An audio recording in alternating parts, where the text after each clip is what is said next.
Yes people, all good, बड़े आगे, ton टनाटन ton. ठीक है सर, अब हम स्टार्ट कर रहे हैं आज का topic, that is professional scepticism. कल सर हमने बात करी ऑडिटर की, किस चीज की सर? ऑडिटर की वीकनेस की। कल हमने बात करी ऑडिटर के वीकनेस की। इधर आओ, इधर आओ, इधर आओ, इधर आओ, इधर आओ। कल हम डिस्कस कर रहे थे ऑडिटर की वीकनेस। सर ऑडिटर की क्या वीकनेस है? ऑडिटर की सबसे बड़ी वीकनेस ही इनहेरेंट लिमिटेशंस ऑफ ऑडिटिंग है कि ultimately due to inherent limitations of auditing बेचारा ऑडिटर कुछ भी ठीक से नहीं कर पाता। बट आज हम डिस्कस करेंगे सर क्या? ऑडिटर की स्ट्रेंथ की। सर ऑडिटर की स्ट्रेंथ क्या है? ऑडिटर की एक ही स्ट्रेंथ है कि वो सावधान रहे और सतर्क रहे। क्या बात कर रहे हो सर? क्राइम पेट्रोल, हाँ, ऑडिटर जो है वो सावधान रहे, सतर्क रहे, यानी ही शुड एक्सरसाइज तो हमको भी करना चाहिए, बट ऑडिटर को भी इन्होंने कहा कि तुमको एक्सरसाइज करना है। सर क्या? Professional scepticism. अगर ऑडिटर प्रोफेशनल स्केप्टिसिज्म एक्सरसाइज करता है तो कहीं ना कहीं स्केप्टिसिज्म, अगर ऑडिटर प्रोफेशनल स्केप्टिसिज्म एक्सरसाइज करता है तो कहीं ना कहीं वो इन सारी इनहेरेंट लिमिटेशंस पे काबू पा सकता है। अब सर प्रोफेशनल स्केप्टिसिज्म है क्या? मैं आपको एक छोटा सा एग्जांपल बताऊंगा, आपको सारी की सारी बात क्लियर हो जाएगी। इधर हेलो, व्हाट्सअप, यस, आ जाओ आ जाओ आ जाओ आ जाओ आ जाओ, छोटी सी बात डिस्कस करेंगे, बड़ा मजा आएगा। तो अब ना दो करेक्टर है सर। दो करेक्टर कौन है? एक है सुषमा और एक है, कोई लड़के का नाम बताना। एक है सुषमा और एक है राम बाबू। ठीक है, एक है सुषमा, एक है राम बाबू। सुषमा बेचारी शाम से बैठी है, कह रही है मेरा पति कब आएगा, कब आएगा, कब आएगा, कब वो आएगा, कब वो डिनर खाएगा, कब मैं डिनर खाऊंगी और कब मैं सोऊंगी। तो उसको बड़ी टेंशन हो रही है बेचारी को। तो सुषमा देख रही है टाइम, टिक टिक टिक टिक टिक टिक, पति आ ही नहीं रहा। अचानक डोर की घंटी बजती है, टिंग टोंग, तो पति आता है। अब पति आ गया घर में सर और सुषमा बैठी है। पति ने पहन रखी है व्हाइट शर्ट। क्या बात कर रहे हो सर? हाँ, पति ने व्हाइट शर्ट पहन रखी है और उस व्हाइट शर्ट पे लगा है रेड मार्क। जी हाँ, लाल कलर का एक निशान है। क्या लग रहा है?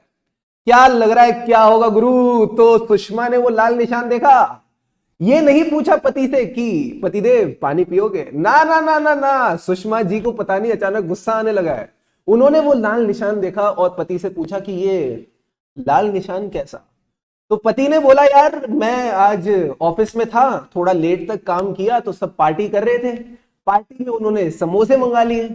अब जब समोसे आएंगे तो केचप भी आएगी, केचप आएगी तो केचप उछलेगी भी, और जब केचप उछली तो थोड़ी केचप यहां लग गई, तो इस वजह से लाल निशान आ गया। पत्नी कहती मैं ही मिली थी बनाने के लिए। तो पत्नी ने क्या किया ना, फिर पत्नी ने उस टाइम पे पति को छोड़ दिया। फिर जैसे ही पति गया उसने उसकी शर्ट उठाई, ठीक है, अब पति ने चेंज किया तो शर्ट उठा ली उसने, एंड जैसे ही शर्ट उठाई फिर वो उसको क्रिटिकली एग्जामिन करने लगी। क्या ये लिपस्टिक है? क्या ये केचप है? तो उसने वो सब सोचा एंड अल्टीमेटली पता चला कि वो केचप ही थी। ठीक है, let's have a happy ending. क्यों बेचारों की लड़ाई करवानी है? मान लेते हैं वो केचप ही थी। बट सर ये पत्नी ने किया क्या? पत्नी ने किया शक।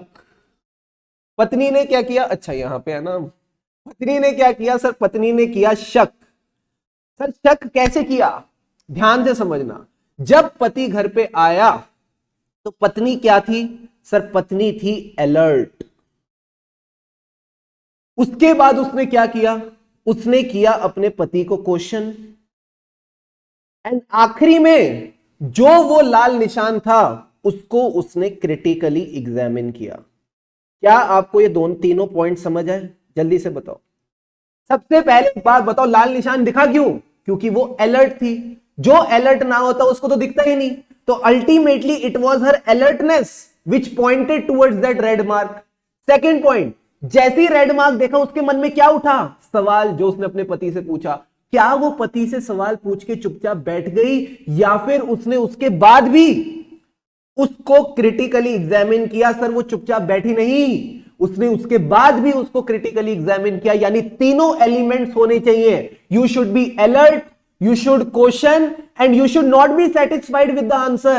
Even after you get the answer, you should critically examine the evidence. ये तीनों एलिमेंट अगर प्रेजेंट हैं तो मेरे दोस्त आपने प्रोफेशनल स्केप्टिसिज्म का टेस्ट पास कर लिया। फिर आप कह सकते हो कि आपने प्रोफेशनल स्केप्टिसिज्म का टेस्ट पास कर लिया, ये तीनों अगर एलिमेंट प्रेजेंट है, then you can say that you have passed the test of professional scepticism. यही बात आपके नोट्स में लिखी हुई है। सर प्रोफेशनल स्केप्टिसिज्म है क्या? This is nothing but an attitude. उससे पहले आरटीपी नवंबर 22, तो जो बच्चे सो रहे हैं जाग जाओ, जाग जाओ, चैन से अपना रिजल्ट देखना चाहते हो तो जाग जाओ। प्रोफेशनल स्केप्टिसिज्म क्या है? सर एक एटीट्यूड है, जहां पे आप क्या रहते हो? सर आप अलर्ट रहते हो, you have a questioning mind and you do a critical assessment of the audit evidence. अगर ये तीन क्वालिटीज प्रेजेंट हैं, इसका मतलब आप प्रोफेशनल स्केप्टिसिज्म में हो। एंड अल्टीमेटली यही तो चाहिए फ्रॉड पकड़ने के लिए। अगर आपको लगता है कि आप एंटिटी के इंटरनल कंट्रोल्स को इवेल्युएट कर रहे हो, प्रोसेसेस को इवेल्युएट कर रहे हो, और उन प्रोसेसेस को इवेल्युएट करते हुए आपको लगा ये तो बड़े अच्छे लोग हैं, यानी अगर कोई इंप्लॉय खर्चा करता है तो उस खर्चे को वो किससे अप्रूव कराता है? सर वो अपने सीनियर से अप्रूव कराता है। तो ये तो बड़ा अच्छा इंटरनल कंट्रोल हुआ। इसका मतलब जो भी बोगस खर्चे हैं, जो भी नकली खर्चे हैं, वो तो कभी आएंगे ही नहीं। बट अब मेरी बात सुनना ध्यान से, आप एज एन ऑडिटर वॉक कर रहे थे। सर कहां वॉक कर रहे थे? क्लाइंट के प्रीमाइसेस में आप वॉक कर रहे थे। जब आप क्लाइंट के प्रीमाइसेस में वॉक कर रहे थे, तभी मैनेजर के कैबिन से आवाज आई, तुमने इस बार 50,000 के खर्चे डाले हैं, मैं अप्रूव कर दूंगा। अगली बार 5 लाख के खर्चे डालना, मैं वो भी अप्रूव कर दूंगा, बट जो तुम 4.5 लाख एक्स्ट्रा डालोगे वो हम आधा आधा कर लेंगे। क्या ये बात सुन के ऑडिटर की जमीन हिल जाएगी? ऑडिटर को ऐसा लगेगा ये क्या हो गया? मैं तो जिन लोगों को एकदम सच्चा और अच्छा समझ रहा था, ये तो गड़बड़ निकले। मुझे जो इंटरनल कंट्रोल इफेक्टिव लग रहे थे, उन्हीं इंटरनल कंट्रोल की इन्होंने बैंड बजा दी। तो सर ये क्या है? यही तो प्रोफेशनल स्केप्टिसिज्म है कि सावधान रहे, सतर्क रहे। You should always be alert, you should have a questioning mind and you should critically examine the audit evidence you get। जो तुमको दे जाए उसको ऐसे ही एक्सेप्ट मत करना, चेक करना कि ये सही है कि नहीं। तो यही बात आपने समझनी है मेरे दोस्त कि प्रोफेशनल स्केप्टिसिज्म का मतलब है हमेशा अलर्ट रहना। सबसे पहले तो तुम्हारा अलर्टनेस जो है वो हमेशा रहना चाहिए। जैसे ही अलर्ट रहोगे, अपने आप मन में सवाल उठेंगे कि इंटरनल कंट्रोल क्या एक्चुअल में अच्छे हैं?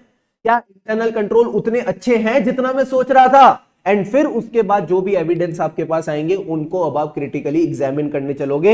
यही बातें अब यहां पे दिखेंगी, ध्यान से समझना। Auditor shall plan and perform an audit with professional scepticism recognising that the circumstances may exist. हो सकता है ऐसे हालात हो which may cause the financial statements to be materially misstated. Sir अब प्रोफेशनल स्केप्टिसिज्म में हमको अलर्ट किन चीजों को लेकर रहना है? 4 चीजों को लेकर रहना है। देखो जो कॉन्सेप्ट था मैंने अब आपको बता दिया। अब अल्टीमेटली हमको ये 7 बातें याद रखनी है। अगर ये 7 बातें याद रख ली तो आपके आ जाएंगे एकदम शानदार नंबर। मैं आपको बताता हूं कैसे याद रखना, ध्यान से समझना। सबसे पहले तो आपको अलर्ट रहना है कि एक ऑडिट एविडेंस दूसरे एविडेंस को कॉन्ट्राडिक्ट ना करे। एग्जाम्पल के तौर पर अगर मुझे बैंक बैलेंस चेक करना है, तो जो बैंक बैलेंस है उसको मैं कैसे चेक कर सकता हूं? सर बैंक बैलेंस को चेक करने के लिए सबसे देसी तरीका है आप एंटिटी का बैंक स्टेटमेंट उठा लो। तो मैंने एंटिटी को कहा कि आप अपना बैंक स्टेटमेंट दो। दूसरी चीज, एंटिटी से तो पूछ लिया, एंटिटी ने तो मेरे को बैंक स्टेटमेंट निकाल के दे दिया। मैं इंडिपेंडेंटली भी तो बैंक से कंफर्म कर सकता हूं। क्या कर सकता हूं? हां सर आप कर सकते हो। तो इसको बोलते हैं सर बैंक कंफर्मेशन। यानी मैंने बैंक को चिट्ठी लिखी और मैंने बैंक को बोला कि आप मेरे को बैलेंस कंफर्म करके दो। पासबुक का दिन पुराने हो गए, ठीक है, पासबुक के दिन गए। अब वो वाले दिन गए जहां पासबुक लेके जाते थे बैंक से, पासबुक अपडेट करा के आते थे। नारे बाबा ना, अब आप सीधा इंटरनेट बैंकिंग पे लॉगिन करो और आपको अब क्या बैंक स्टेटमेंट निकल के आ जाता है। तो अब आपने क्या किया? Basic procedure is bank statement और बैंक कंफर्मेशन के बैलेंस को मिलाया। क्या होना चाहिए सर, ये दोनों मैच करने चाहिए। अगर इन दोनों में डिफरेंस आ रहा है तो आपके दिमाग की घंटी बजेगी, एंड ये तो पक्का पक्का सही है, बैंक कंफर्मेशन तो पक्का पक्का सही है, गड़बड़ कहां लग रही है सर, गड़बड़ घोटाला होगा बैंक स्टेटमेंट में। तो अब अगर आपको लग रहा है एंटिटी गलत बैंक स्टेटमेंट दे रही है, यानी फिर से वही लाइन पकड़ लो जो मैंने आपको पहले पकड़ाई थी, जब एंटिटी कम इंफॉर्मेशन देती है इसका मतलब क्या था, जल्दी से बताओ चैट बॉक्स पे। याद करो वो टाइम जब मैंने आपको बोला था management may not provide us with the complete information, that means management is a fraud. अब यहां पे क्या लग रहा है, मैनेजमेंट गलत एविडेंस दे रही है, इसका मतलब क्या है, अगेन ना same thing, management is a fraud, तो कहीं ना कहीं there is a possibility of fraud.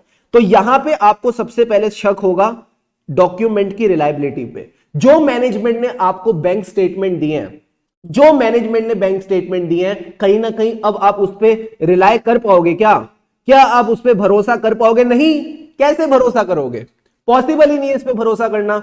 इसका मतलब आपको लगेगा अब यहां पे फ्रॉड है, और जहां जहां फ्रॉड होगा, क्या लग रहा है एज एन ऑडिटर अब आपको मेहनत ज्यादा करनी पड़ेगी, कम करनी पड़ेगी सर, मेहनत ज्यादा करनी पड़ेगी। It will lead to a need for audit procedure in addition, ज्यादा मेहनत करनी पड़ेगी to those which are required by the standards on auditing. यानी स्टैंडर्ड्स ऑन ऑडिटिंग ने कहा था 4 प्रोसीजर करने हैं, अब आपको 6 से 7 प्रोसीजर और एक्स्ट्रा करने पड़ सकते हैं, जस्ट टू मेक श्योर कि जो ऑडिट एविडेंस आपके पास आ रहा है वो सही आ रहा है। सबने बिल्कुल सही बोला सर, ज्यादा मेहनत करेंगे। तो क्या ये 4 बातें समझ आई, हाँ सर ये 4 बातें समझ आई। अलर्ट किस चीज को लेकर रहना है, कॉन्ट्राडिक्टिंग ऑडिट एविडेंस। एक ऑडिट एविडेंस दूसरे को कॉन्ट्राडिक्ट कर गया, इसका मतलब कोई ना कोई तो गलत है, जो गलत है उसकी रिलायबिलिटी पे अब मेरे को शक होगा। क्यों गलत एविडेंस आया, क्योंकि मैनेजमेंट फ्रॉड है, क्योंकि मैनेजमेंट फ्रॉड है अब मेरे को मेहनत ज्यादा करनी पड़ेगी। I hope these 4 points are clear. फटाफट इन पॉइंट्स को अभी के अभी रिकॉल करो और मुझे कंफर्म करो। फिर से एक बार मैं रिकॉल कराता हूं। सबसे पहले बताओ प्रोफेशनल स्केप्टिसिज्म के 3 पॉइंट क्या है। अलर्ट रहना, जैसे ही अलर्ट रहोगे आपको लाल लिपस्टिक का मार्क दिखेगा, आप उसको क्वेश्चन करोगे। क्या मान जाओगे जो आंसर आपका पतिदेव देगा, नहीं, you need to critically examine the evidence. क्या ये 3 पॉइंट गए, हाँ सर। इसके बाद मैंने आपको बताया आपको अलर्ट किस चीज को लेकर रहना है। आपको मैं बोल रहा हूं ना इतनी देर से, अलर्ट रहो अलर्ट रहो अलर्ट रहो, ये अलर्ट अलर्ट अलर्ट अलर्ट, किसको लेके अलर्ट, 4 चीजों को लेके। कॉन्ट्राडिक्टिंग ऑडिट एविडेंस, यानी जो एविडेंस आपके पास है अब आप उसके ऊपर रिलाई नहीं कर सकते, यानी मैनेजमेंट फ्रॉड है। और अगर मैनेजमेंट फ्रॉड है तो अब आपको जो मेहनत है वो ज्यादा करनी पड़ेगी, यानी एडिशनल ऑडिट प्रोसीजर्स करने पड़ेंगे। फटाफट बताओ क्या आपको ये और ये पॉइंट जल्दी से दिमाग में गए, quickly go through it, recall it and let me know, फिर मैं आपको अगले 3 पॉइंट्स पढ़ाता हूं। जल्दी से एक बार इनको गो थ्रू करो, take a minute and learn these points right now.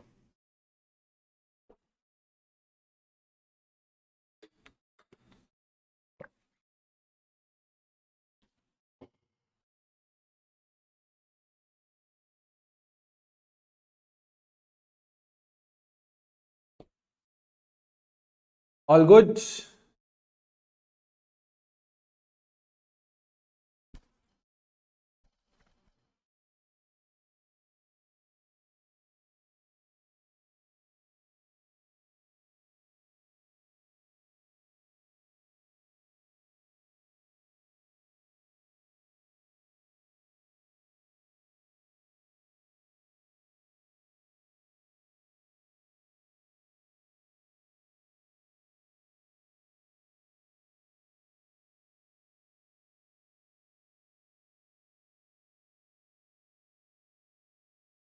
शाबाश शाबाश शाबाश शाबाश शाबाश।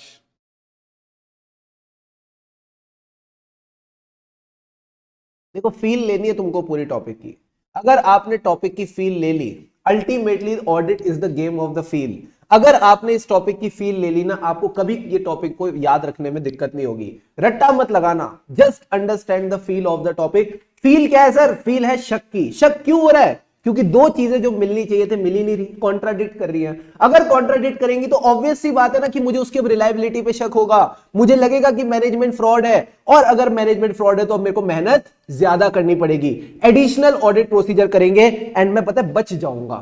सर बच जाऊंगा किससे, it will reduce the risk. Sir किसकी रिस्क रिड्यूस होगी, हार्ट अटैक की। क्या बात कर रहे हो सर, हाँ यही तो है पॉइंट, लिखते नहीं है ना, दिक्कत की बात यह है। जब आईसीआई स्टडी मटेरियल बनाते हैं उसको लिख देना चाहिए कि it will reduce the risk of heart attack. Sir heart attack के टाइम पे कैसी आवाज आती है? देखो मैं बताता हूं कैसी आवाज आती है। ऐसी आवाज आती है, उई। क्या बात कर रहे हो सर? हाँ यही बात आवाज आती है, उई करके आपको आवाज आती है। यानी अगर ऑडिटर अपना काम ठीक से करेगा, फ्रॉड वॉर्ड पकड़ के चलेगा, तो अल्टीमेटली आप उई की जो दिक्कत है वो कम हो जाएगी। सर उई का क्या मतलब है? For overlooking unusual circumstances.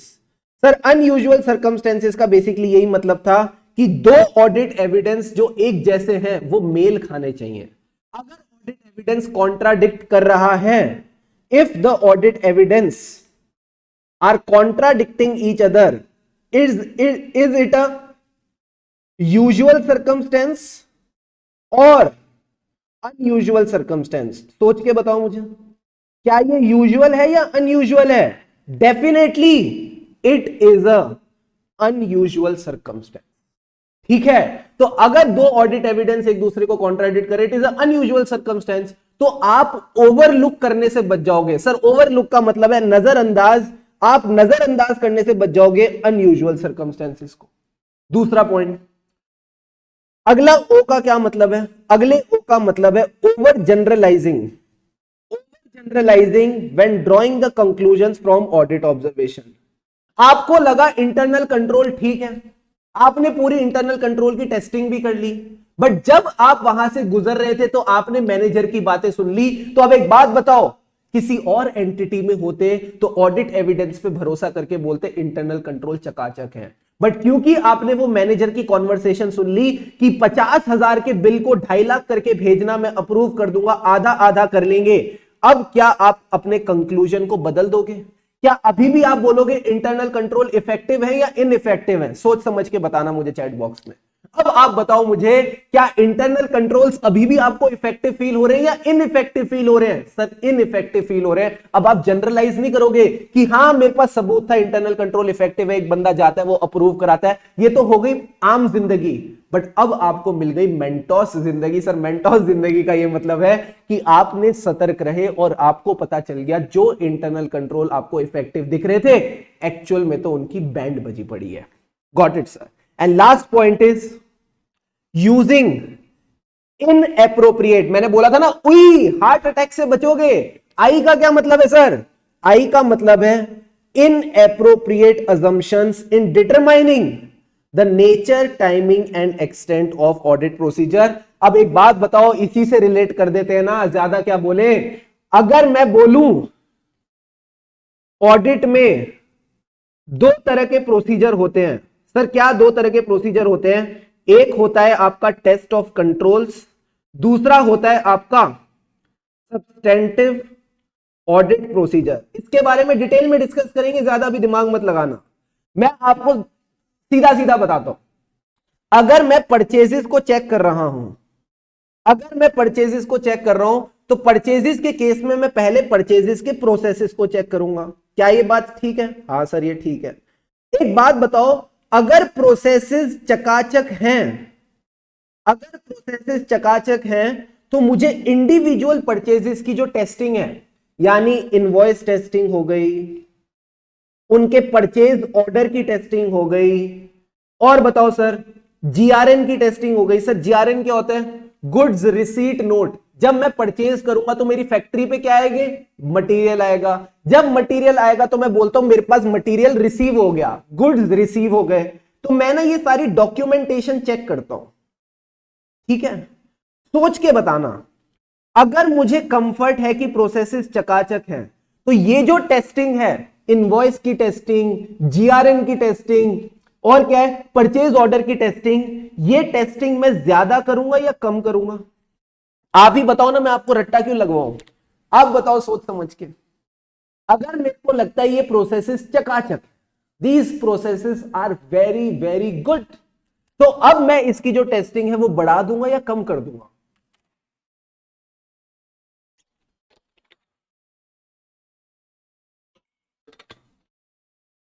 बच्चों ने बिल्कुल सही बोला, सारे समझदार बच्चे। सर आप इसकी टेस्टिंग जो है वो कम कर देंगे। एंड अगर मैं इसका उल्टा कर दूं, मुझे जो इंटरनल कंट्रोल चकाचक लग रहे थे, एक्चुअल में बाद में जाके पता चला through my professional scepticism that these controls are ineffective. बाबा अगर इनइफेक्टिव है ना, तो आप यहां पे nature, timing and extent of audit procedures को बढ़ा दोगे।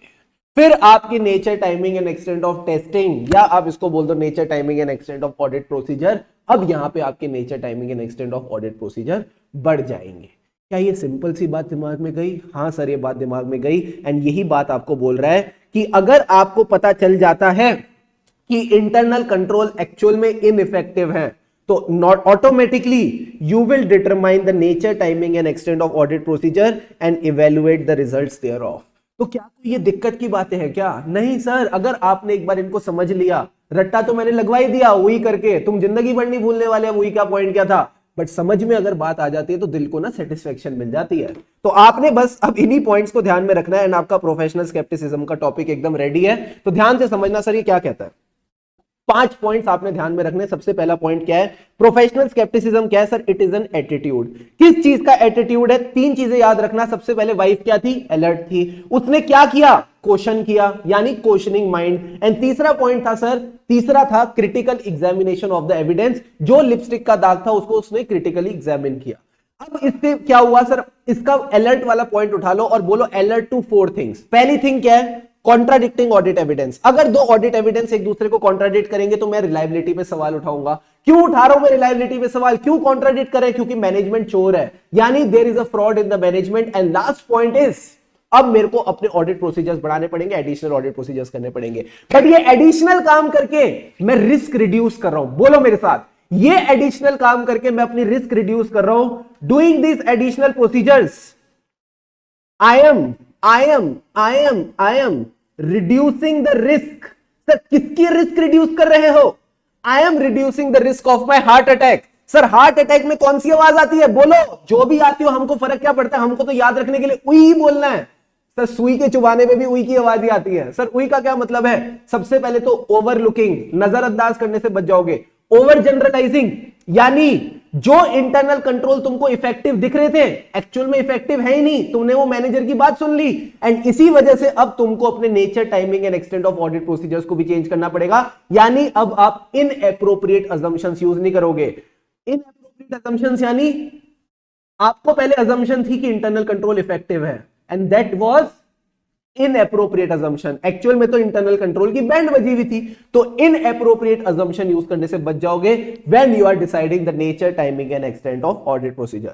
फटाफट सारे बच्चे बताओ, क्या आपको अब ये सारे के सारे points of professional scepticism clear है? It's a very important topic, हर जगह ऑडिट में आपको इसको देखने को मिलेगा। फटाफट बताओ, then I will give you 2 minutes to learn these points right away, right now. जल्दी से बताओ मुझे। देखो आराम आराम से कर रहे हैं सारी चीजें, कोई भी चीज में हड़बड़ी नहीं है, but you need to stay with me. आपको पूरा साथ बनाए रखना पड़ेगा। जल्दी से बताओ मुझे।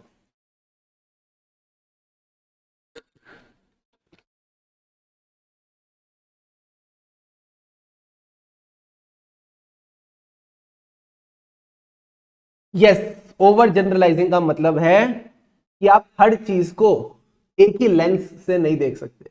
थोड़ा आपको हट के ऊपर से देखना पड़ेगा कि क्या सब कुछ एक्चुअल में ठीक है। Got it sir, very very good. Everyone take 1 to 2 minutes, learn these points right away, right now. और आंखें बंद करके एक बार इनको रिकॉल करो। Once you are done let me know, फिर हम आगे बढ़ेंगे। अभी के अभी इन पॉइंट्स को आप याद रखेंगे, जिस फ्लो में मैंने कराया वैसे के वैसे ही।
Come on.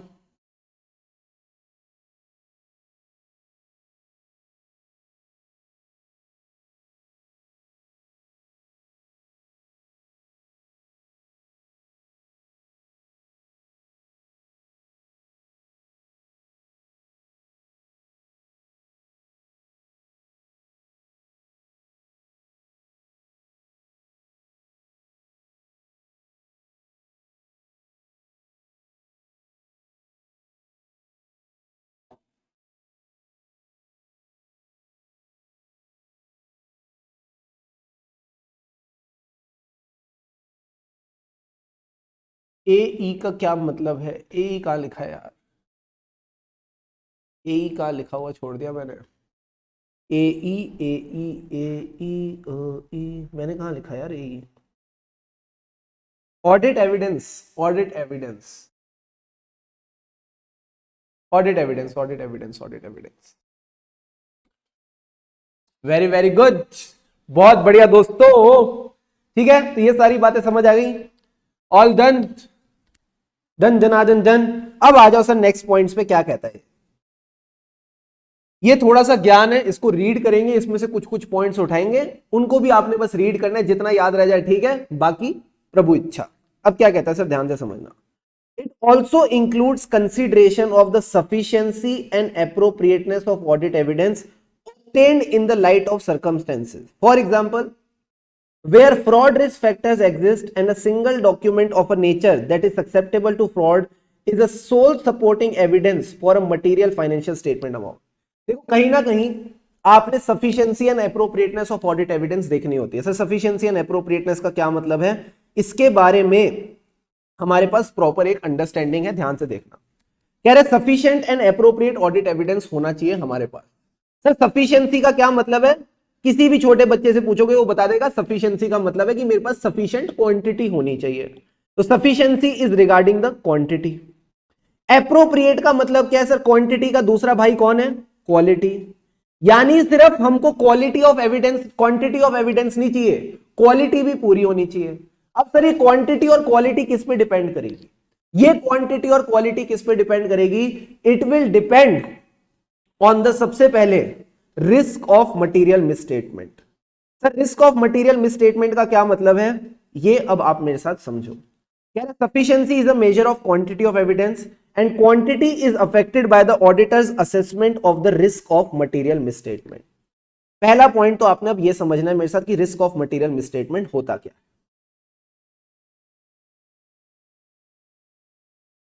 Risk of material misstatement. Everyone, your attention on the board for the next 5 minutes. 5 minute बस अब आप बोर्ड पे देखो। एक छोटी सी प्यारी सी बात आपको समझाऊंगा, पूरे ऑडिट में काम आएगी, बिकॉज ये वाला जो वर्ड है ना, risk of material misstatement, her topic में आपको मिलने वाला है। ठीक है सर, ध्यान से समझना। Risk of material misstatement, done. सबसे पहले तो किसकी रिस्क है sir? Material misstatement. Material misstatement यानी वो गलती जिससे फाइनेंशियल स्टेटमेंट के यूजर को फर्क पड़ता है। क्या ये पॉइंट सिंपल है? हाँ सर। और मिस स्टेटमेंट का क्या मतलब है? मिस स्टेटमेंट का मतलब बेसिकली हम सबको पता है, it is the difference between what is reported and what was required as per the applicable FRF. Difference in the ACPD. Sir ACPD का क्या मतलब है? Amount, classification, presentation and disclosure. जो amount, classification and presentation, disclosure financial statements में reported है and जो required थी as per FRF, उन दोनों के बीच में अगर डिफरेंस होगा तो उसको मिसस्टेटमेंट बोलेंगे। और हमको मिसस्टेटमेंट से फर्क नहीं पड़ता, हमको मटेरियल मिसस्टेटमेंट से फर्क पड़ता है। याद है ना दबंग का डायलॉग, थप्पड़ से डर नहीं लगता, प्यार से लगता है। तो हमको मिसस्टेटमेंट से डर नहीं लगता, मटेरियल मिसस्टेटमेंट से लगता है। Got it sir. And risk of material misstatement क्या है सर? ऑडिटर का डर है। ये क्या है सर? ये ऑडिटर का डर है सर। ऑडिटर का डर किस चीज को लेके? जब वो ऑडिट करने आया फाइनेंशियल स्टेटमेंट्स का, उसमें ऑलरेडी मटेरियल मिसस्टेटमेंट थी। क्या आपको ये डर समझ आ रहा है? जब एज एन ऑडिटर मैंने फाइनेंशियल स्टेटमेंट्स उठाए ऑडिट करने के लिए, उसमें पहले से ही मटेरियल मिसस्टेटमेंट थी। तो अगर पहले से ही मटेरियल मिसस्टेटमेंट है, इसकी क्या प्रोबेबिलिटी है कि फाइनेंशियल स्टेटमेंट में पहले से मटेरियल मिसस्टेटमेंट है, इसी प्रोबेबिलिटी को कि बिफोर ऑडिट कि फाइनेंशियल स्टेटमेंट में मटेरियल मिसस्टेटमेंट है, इसी प्रोबेबिलिटी को हम कहते हैं risk of material misstatement. I hope conceptually this point is clear. अब इसको मैं थोड़ा सा और ज्यादा डिटेल में लेके जाना चाहता हूं। Risk of material misstatement is made of two component. Sir क्या दो कंपोनेंट से बना हुआ है ये?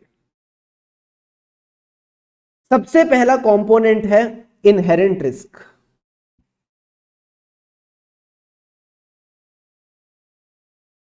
सर इनहेरेंट रिस्क का ये मतलब है, ये जो एंटिटी है ना, इसका बिजनेस ही ऐसा है, इसके नेचर ऑफ ऑपरेशंस ही ऐसे हैं कि कहीं ना कहीं ये रिस्क तो रहेगी ही रहेगी, ये रिस्क तो रहेगी ही रहेगी। यानी इस रिस्क की वजह से फाइनेंशियल स्टेटमेंट में मटेरियल मिसस्टेटमेंट होगी ही होगी।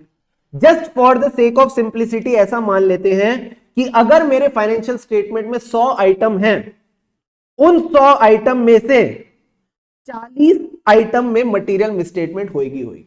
40% प्रोबेबिलिटी है कि मटेरियल मिसस्टेटमेंट होगी। तो इनहेरेंट रिस्क क्या है सर? इनहेरेंट रिस्क हो गई 40%।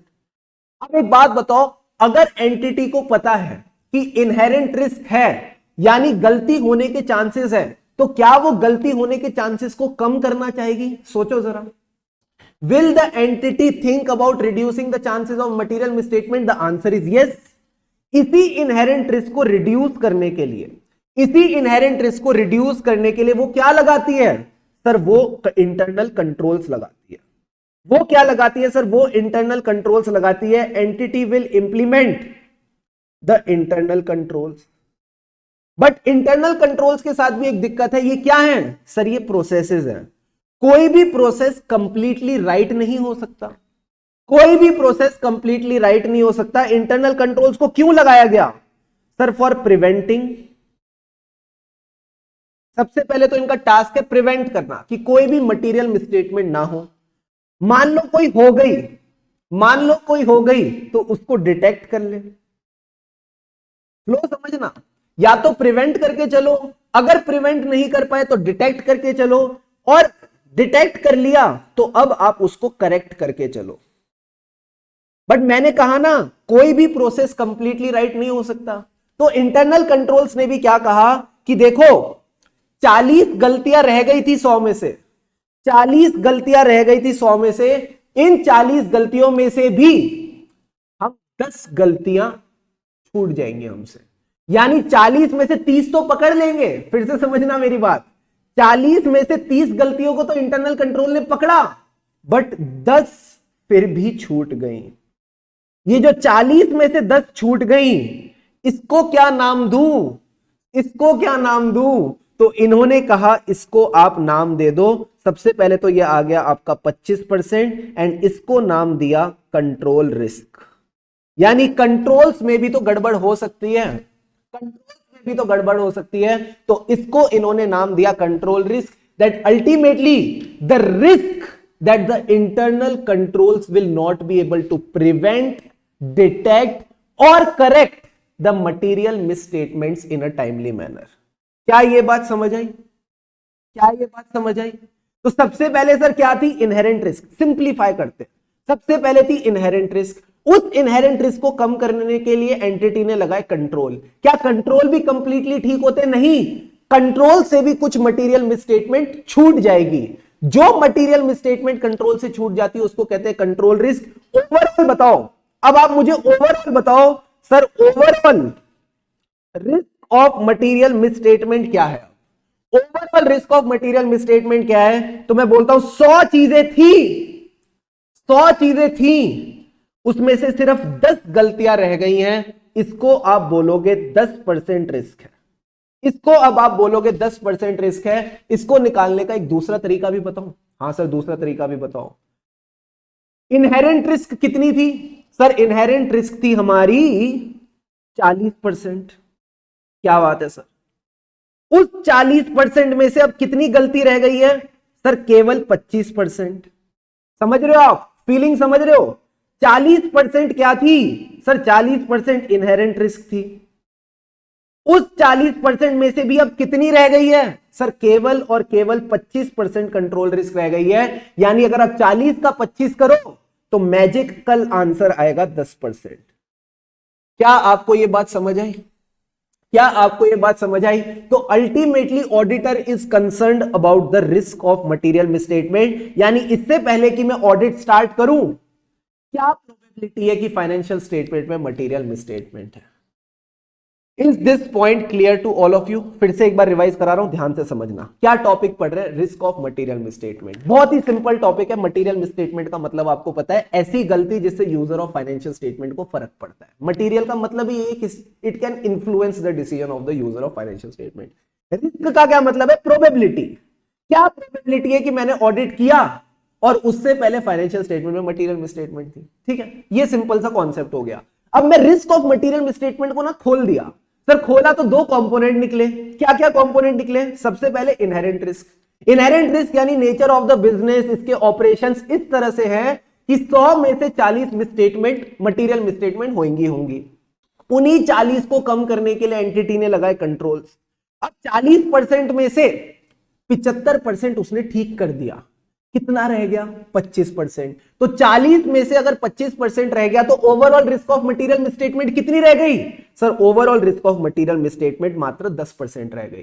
कैलकुलेशन करोगे तो भी 10% आएगा, यानी 10 मटेरियल मिसस्टेटमेंट रह गई 100 में से, तो ये भी आपका 10% आ चुका है। क्या यहां तक सारी बातें समझ आई? अगर समझ आई तो फटाफट नोट डाउन करो, इसके आगे मैं फिर आपको और लेके चलता हूं। क्विकली नोट इट डाउन, या फिर रुको, इधर आओ इधर आओ इधर आओ इधर।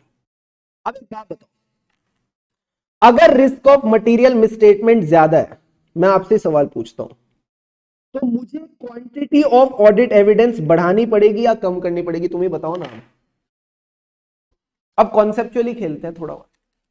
अगर रिस्क ऑफ मटेरियल मिसस्टेटमेंट ज्यादा है तो क्वांटिटी बढ़ाऊं या क्वांटिटी कम करूं?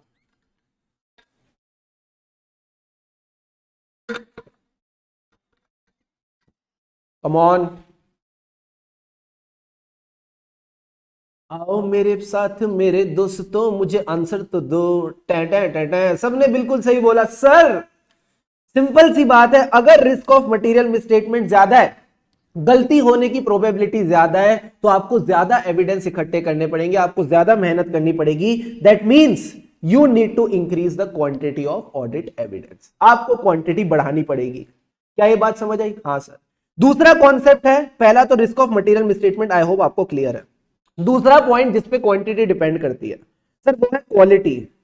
इवन बिफोर आई एक्सप्लेन, आप ही मुझे बताओ, अगर क्वालिटी अच्छी है ऑडिट एविडेंस की, अगर हमारे ऑडिट एविडेंस की क्वालिटी अच्छी है, सर क्वालिटी का मतलब है जो मेरी रिक्वायरमेंट है ये उस रिक्वायरमेंट को पूरा कर रहा है। तो अगर क्वालिटी अच्छी है तो मेरी जो क्वांटिटी है वो मुझे बढ़ानी पड़ेगी या कम करनी पड़ेगी? If it is a good quality evidence, मैं आपको और ज्यादा डिटेल में बताऊंगा क्वालिटी का क्या मतलब होता है। अभी आप सोच के बताओ थोड़ा सा कि अगर क्वालिटी अच्छी है तो कम क्वांटिटी में भी काम चल जाएगा या ज्यादा क्वांटिटी लेनी पड़ेगी? लालची मत होना कि क्वालिटी अच्छी है तो सर क्वांटिटी बढ़ाएंगे, नहीं। आप देखो आपकी sufficient and appropriate audit evidence के लिए, आपकी रिक्वायरमेंट के लिए। अब अगर क्वालिटी अच्छी है तो आपको क्वांटिटी कम रखनी पड़ेगी या ज्यादा रखनी पड़ेगी? सबने बिल्कुल सही बोला सर, कम में भी काम चल जाएगा। इसको याद रखने के लिए मैं एक छोटा सा आपको एग्जांपल देता हूं, ध्यान से समझना। दो ऑप्शंस हैं, एक तरफ रखे हुए हैं सर, दोनों तरफ पराठे रखे हुए हैं। एक तरफ रखे हुए घी वाले पराठे, एक तरफ रखे हुए नॉर्मल पराठे। किसकी क्वालिटी बेटर है? सर घी वाले की क्वालिटी बेटर है। कौन से पराठे की क्वांटिटी आपको कम लगेगी? सर इसकी क्वांटिटी कम लगेगी, इसकी क्वांटिटी हमेशा ज्यादा लगेगी। ये वाले पराठे आप ज्यादा नहीं खा पाओगे, जो घी वाले 1 से 2 खा पाओगे, मैक्सिमम 3। बट जो नॉर्मल पराठे होंगे बिना घी वाले, उनकी आप क्वांटिटी हमेशा ज्यादा लोगे। तो जहां भी क्वालिटी अच्छी होगी वहां ज्यादा क्वांटिटी की जरूरत नहीं। तो हमारी जो क्वांटिटी है वो किन दो फैक्टर से अफेक्ट होती है? सर वो एक तो अफेक्ट होती है रिस्क ऑफ मटेरियल मिसस्टेटमेंट से, दूसरा it is affected by the quality of audit evidence. I hope these points are clear. यही पॉइंट मैं आपको समझाने की कोशिश कर रहा था। अगर आप चाहो तो फटाफट इसको नोट डाउन कर लो। Giving you 2 minutes, quickly note it down. ये जो सारा का सारा मैंने आपको कॉन्सेप्ट बताया है, इसको नोट डाउन कर लो। यही आपका ऑडिट का बेस बनने वाला है।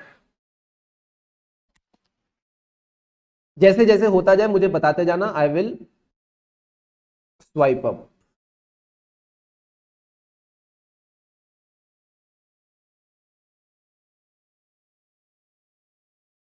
कम on everyone, I hope the points are clear. Sir kitchen वाले एग्जांपल से एकदम क्लियर हो जाता है। हाँ यार, वही तो रिलेटेबल होते हैं, राइट। नींबू पराठे, यही ऑडिट है।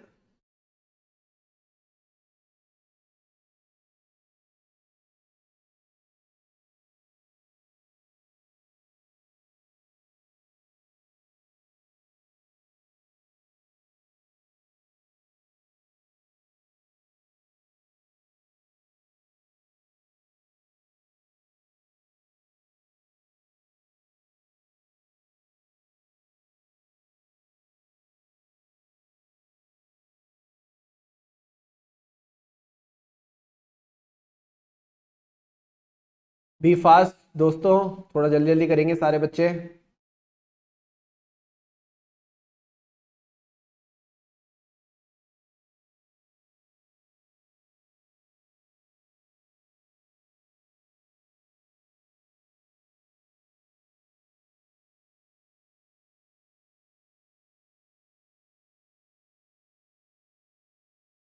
अरे बाबा 52 नहीं लिखा, वो डर लिखा है बाबू। अरे यार, कैसी कैसी बातें करते हो ना तुम कभी कभी। ये डर लिखा है, डर। डर।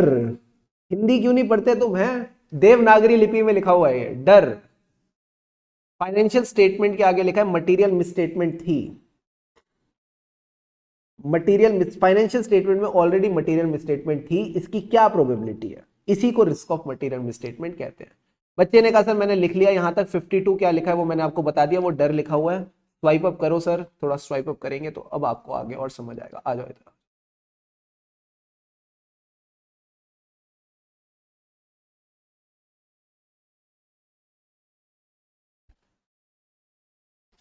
52।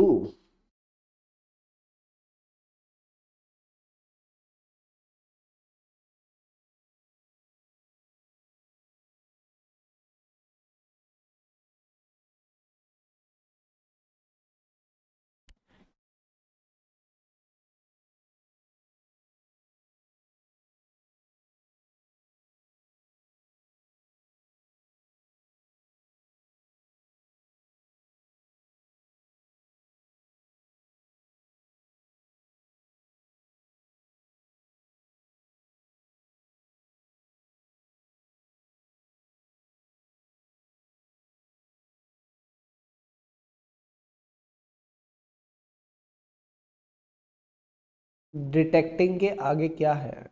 डिटेक्टिंग के आगे क्या? करेक्शन।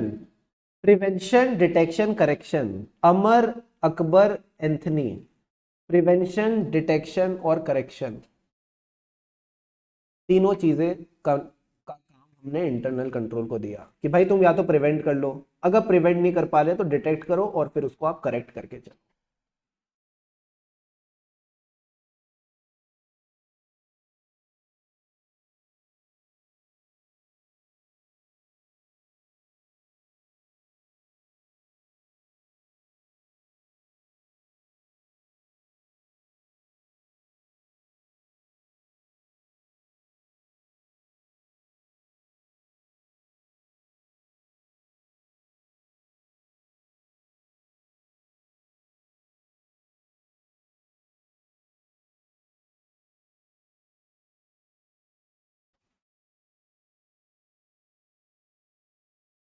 फटाफट दोस्तों, फटाफट।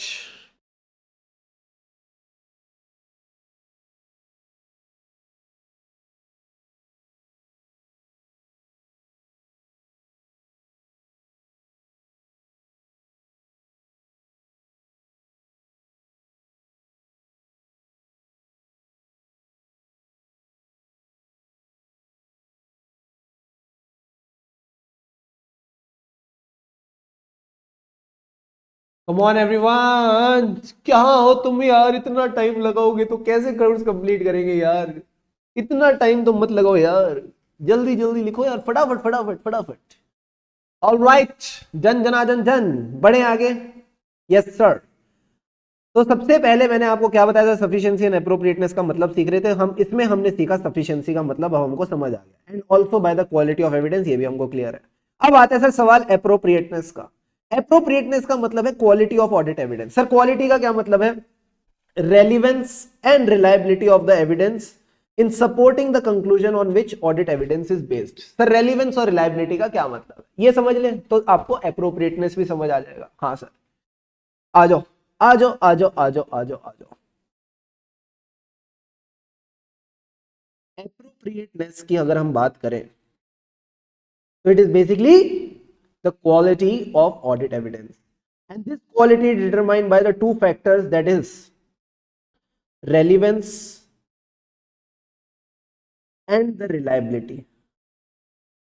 छोटे छोटे एग्जांपल समझाएंगे, आपको सब समझ आ जाएगा। इधर आओ एवरीवन, फोकस हियर, आओ सर। रेलिवेंस का क्या मतलब है? सर रेलिवेंस का सिंपल सी बात मतलब है, अगर मुझे चेक करना है क्या कंप्लीटनेस ऑफ डेटर्स, मेरे को चेक करना है कंपनी ने सारे डेटर्स रिकॉर्ड करे या नहीं करे, तो इसके लिए मुझे बस आप सिंपल सी बात बताना मैं क्या करूं। ऑप्शन नंबर 1, मैं कंपनी से लिस्ट ऑफ डेटर्स ले लेता हूं और उनको चेक कर लेता हूं, ऑप्शन नंबर 2, मैं कंपनी से क्या करूंगा, debtors as on 31 March 2023 check करने हैं। तो मैंने कंपनी को बोला आप ना मुझे अप्रैल की, जो आपकी अप्रैल 23 की बैंक स्टेटमेंट्स हैं वो बैंक स्टेटमेंट्स दो। उन बैंक स्टेटमेंट्स में जितने भी बैंक में क्रेडिट आएंगे, डेटर से पैसा आता है यानी हमारे बैंक अकाउंट में क्रेडिट होता है, जितने भी क्रेडिट्स आएंगे मैं उनको चेक करूंगा, कंप्लीटनेस चेक करने के लिए कि आपने सारे के सारे डेटर्स को रिकॉर्ड किया है कि नहीं। जल्दी से बताओ कौन सा एविडेंस इस केस में रेलिवेंट लग रहा है? क्या डेटर्स की लिस्टिंग चेक करना रेलिवेंट लग रहा है या फिर अगले महीने की बैंक स्टेटमेंट चेक करना रेलिवेंट लग रहा है? कौन सी चीज आपको ज्यादा रेलिवेंट लग रही है? लॉजिकली बताओ बताओ बताओ। ऑप्शन नंबर 2, क्योंकि अगर मुझे कंप्लीटनेस चेक करनी है यानी मेरे को ये इंश्योर करना है एंटिटी ने किसी को छोड़ा नहीं, क्या यही पॉइंट है? हाँ सर। तो अगर मैंने एंटिटी से लिस्ट ऑफ डेटर्स ले ली कि एंटिटी ने कौन कौन से डेटर रखे हैं, तो वो तो यही हो गया ना कि मैंने एंटिटी की लिस्ट उठा ली। मुझे कैसे पता चलेगा एंटिटी ने किसी को छोड़ा नहीं? जो डेटर ओमिटेड है वो लिस्ट में थोड़ी आएगा। समझ रहे हो मेरी बात? अगर लिस्ट में 10 डेटर हैं तो मुझे 11वें के बारे में कैसे पता चलेगा? 11वें के बारे में तो इससे पता चलेगा ना, उससे कैसे पता चलेगा? समझ रहे हो? तो 11वें के लिए आपका ऑडिट एविडेंस ही बदल जाएगा। तो यही पॉइंट ये कह रहा है कि आपका ऑडिट एविडेंस रेलिवेंट होना चाहिए। दिमाग लगा के देखो कि आपको जो इच्छा है, जो आप अपनी इच्छा पूरी करना चाहते हो, हमारी इच्छा क्या थी? कंप्लीटनेस चेक करने की। उस इच्छा को पूरा करने के लिए कौन सा एविडेंस आपके लिए रेलिवेंट रहेगा? क्या ये सिंपल सी बात समझ आई? हाँ सर ये बात समझ आ गई, मजा आ गया। अब बताओ सर रिलायबिलिटी के बारे में, इसके बारे में भी मैं आपको बता देता हूं। डेटर का ही बैलेंस चेक कर लेते हैं। मुझे एक बात बताओ, अगर मेरे को डेटर का बैलेंस चेक करना है तो मेरे लिए ज्यादा रिलायबल क्या होगा? पहला पॉइंट, मैं मैनेजमेंट से रिप्रेजेंटेशन ले लूं कि डेटर का बैलेंस क्या है। दूसरा, मैं डेटर से ही डायरेक्टली कंफर्मेशन ले लूं कि ए डेटर तुम्हारा क्या बैलेंस बनता है तुम्हारी बुक्स में, बिकॉज हमारी बुक्स में तुम डेटर हो तो तुम्हारी बुक्स में हम क्रेडिटर होंगे। तो तुम बता दो अपनी बुक्स में हमारी जो कंपनी है, हमारा जो क्लाइंट है, इसका बैलेंस तुम्हारी बुक में क्या आता है। अब बताओ यहां पे कौन सा एविडेंस आपको ज्यादा रिलायबल लग रहा है? मैनेजमेंट की रिप्रेजेंटेशन या फिर डेटर की कंफर्मेशन? यहां पे भी सब बच्चों को ऑप्शन नंबर 2 पसंद आया, बिकॉज लॉजिकली यही ऑप्शन सबसे ज्यादा रिलायबल है। मैनेजमेंट पे क्यों रिलाय करोगे? आप हमेशा किसी एक्सटर्नल ऑडिट एविडेंस पे ज्यादा रिलाय करोगे as compared to a internal audit evidence, and these are the measures of quality. मैंने आपको कहा था ना क्वालिटी के बारे में और डिस्कशन करेंगे, तो अगर ये क्वालिटी आपको चकाचक मिल जाती है, ऑटोमेटिकली आप अपनी ऑडिट एविडेंस की क्वांटिटी को कम कर सकते हो, आप अपने ऑडिट एविडेंस की क्वांटिटी को कम कर सकते हो। I hope all of these points are clear. फटाफट इसको नोट डाउन करो, और इस बार मैं आपको 1-2 मिनट से ज्यादा नहीं दूंगा, फटाफट नोट डाउन करो और मुझे कंफर्म करो। यही बातें आपने बस ध्यान में रखनी है, इन्हीं पे करेक्ट इनकरेक्ट आता है, इन्हीं पे आपके पास सवाल उठ के आएंगे। फटाफट नोट डाउन करो और मुझे बताओ।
हाँ रीमा, आप आगे का भी देख सकते हो, आप मई का भी बैंक स्टेटमेंट देख सकते हो, आप जून का भी देख सकते हो, मैं वो मना कर ही नहीं रहा।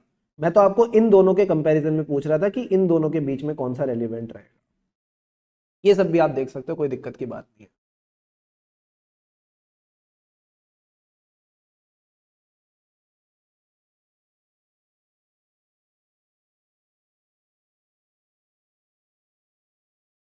वेरी गुड भावना। अदर्स कहाँ हैं आप? वेट कर रहे हैं आपकी। फटाफट सारे बच्चे पानी वानी पी लो यार जल्दी से।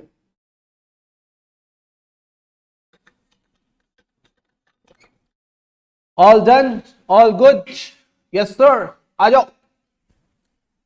ठीक है, तो ये आपका सफिशिएंट एंड अप्रोप्रिएट एविडेंस हो गया। एंड अब मुझे एक बात बताओ, क्या आपको ऐसी फीलिंग नहीं आ रही कि यही रीजनेबल अश्योरेंस है? यही तो रीजनेबल अश्योरेंस है। इतने टाइम से जब मैं आपको बोल रहा था ऑडिटर को संतुष्टि चाहिए, ऑडिटर को क्या चाहिए सर? संतुष्टि। संतुष्टि का क्या मतलब है? Reasonable assurance. तो आपको ऐसी फीलिंग नहीं आ रही कि रीजनेबल अश्योरेंस क्या है sir? Sufficient and appropriate audit evidence. अगर ऑडिटर को sufficient and appropriate audit evidence मिल जाएगा तो कहीं ना कहीं उसको रीजनेबल अश्योरेंस मिल जाएगी, उसको संतुष्टि मिल जाएगी।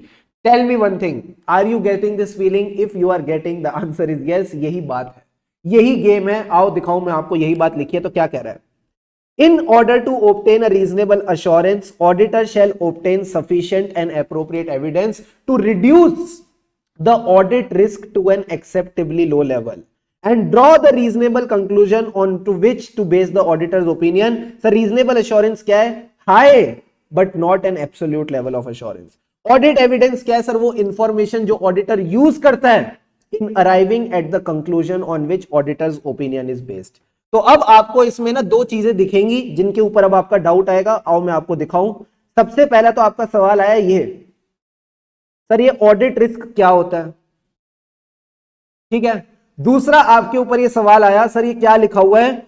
Audit evidence is the information which is used in arriving at the conclusion जिस पे ऑडिटर का ओपिनियन बेस्ड है। आओ इन तीन कॉन्सेप्ट्स को भी मैं आपको अच्छे से डिस्कस करता हूं। अभी मैंने आपको एक चीज बताई थी जिसका नाम था रिस्क ऑफ मटेरियल मिसस्टेटमेंट, याद है?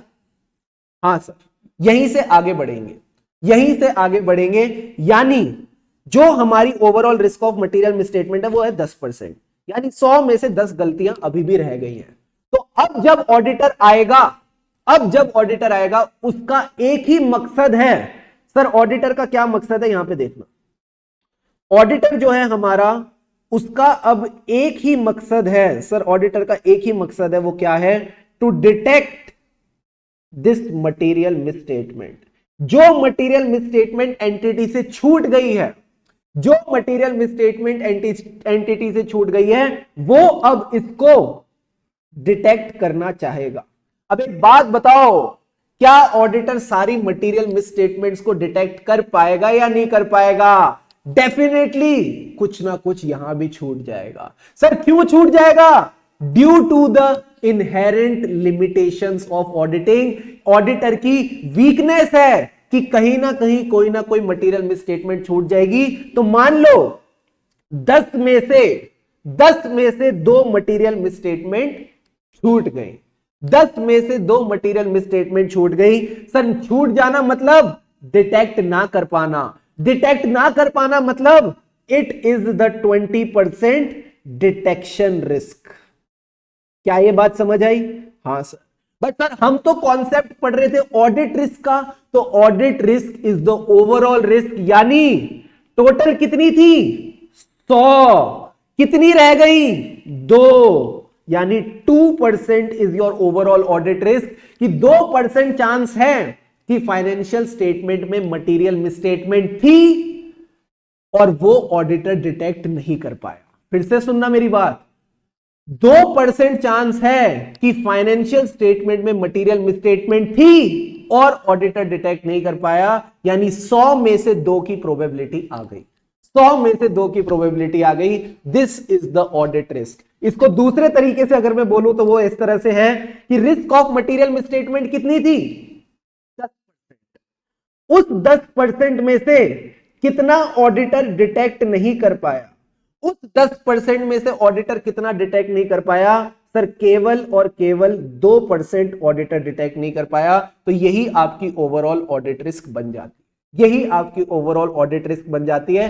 दैट इज द रिस्क कि ओवरऑल फाइनेंशियल स्टेटमेंट्स में आप मटेरियल मिसस्टेटमेंट नहीं पकड़ पाए। क्योंकि आपने मटेरियल मिसस्टेटमेंट नहीं पकड़ी, आपका ओपिनियन गलत हो जाएगा, आपका ओपिनियन गलत हो जाएगा। एंड यही ऑडिट रिस्क है कि जो ओपिनियन आप देने वाले थे ओवरऑल ऑब्जेक्टिव में, वो ओपिनियन ही गलत हो गया क्योंकि आप मटेरियल मिसस्टेटमेंट नहीं पकड़ पाए। फटाफट बताओ, is the audit risk concept clear to all of you? अगर ऑडिट रिस्क का कॉन्सेप्ट क्लियर है तो फटाफट एक बार अगर चाहो तो इसको नोट डाउन कर लो। उसी की कंटिन्यूएशन में फिर मैं आपको ना एक समरी चार्ट बना के दे देता हूं, फिर we will draw a summary chart. फटाफट एक बार इसको लिखो and let me know, then we'll draw a summary chart for this full risk वाला पार्ट।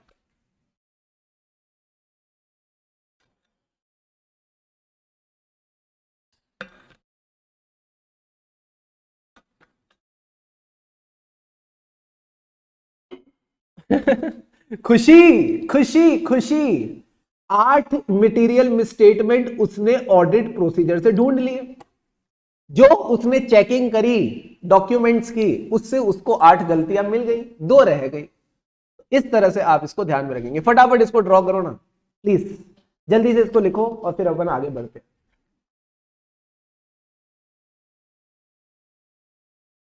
Come on. हाँ, ऑडिट रिस्क कभी खत्म नहीं होगा ना। हाँ, ऑडिट रिस्क कभी खत्म नहीं हो सकता। You can reduce it to an acceptably low level but you can not eliminate it. ये लाइन ना हमेशा याद रख लो। आप ऑडिट रिस्क को रिड्यूस कर सकते हो to an acceptably low level but you can not eliminate it. और अगर आपका कोई गला पकड़े और बोले कि तुम इसको 0 क्यों नहीं कर पा रहे, तो आप उसको बस इतनी सी बात बोल देना, इनहेरेंट लिमिटेशंस ऑफ ऑडिटिंग, वो समझ जाएगा। आप उसको इनहेरेंट लिमिटेशंस ऑफ ऑडिटिंग वाली बात बोल देना। 30 उसने नहीं ढूंढे ना यार, 30 उसने कहां ढूंढे? 30 तो इंटरनल कंट्रोल्स ने पकड़े। अगर आप देखो 40 थे सबसे पहले, 40 थे। खुशी खुशी देखो, इधर देखो, 40 थे। 100 में से 40 क्या थी? इनहेरेंट रिस्क, ये बिजनेस की रिस्क थी। अल्टीमेटली इन 40 को कम करने के लिए एंटिटी ने क्या लगाया? कंट्रोल लगाया। तो कंट्रोल ने 30 पकड़े, ऑडिटर ने नहीं। अभी तो ऑडिटर आया ही नहीं है। 30 कंट्रोल ने पकड़े और 10 में से 8 ऑडिटर पकड़ गया, 2 रह गए। तो जो आखिरी में रह जाते हैं ना, वही ऑडिट रिस्क है। यानी इनहेरेंट रिस्क में से कितने? 25% कंट्रोल ने ठीक कर दिए। फिर जो बचा उसमें से 80% ऑडिटर ने ठीक कर दिया, बस 20% रह गया। 20% रह गया, inherent risk and control risk management पर होता है, वो ऑडिटर का उससे कोई लेना देना नहीं। वेरी वेरी गुड, बिल्कुल सही बोला आदित्य ने। खुशी, क्या ये बात समझ आई?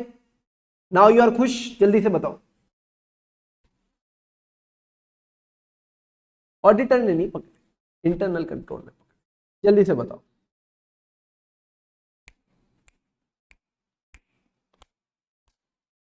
समझ गया सर, वेरी वेरी गुड।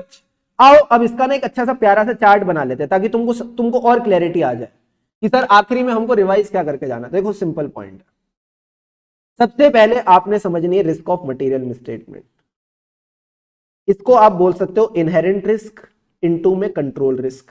यानी अगर एंटिटी में 40% इनहेरेंट रिस्क है, उसमें से 20% कंट्रोल, उसमें से 25% कंट्रोल नहीं पकड़ पाएगा, तो कितना आ गया? 10% आ गया। ये तो सिंपल पॉइंट है, आई थिंक सबके दिमाग में गया। 40% में से 25% कंट्रोल नहीं पकड़ पाया। अब सर जब ऑडिटर आया, उसका काम था to reduce the audit risk to an acceptably low level.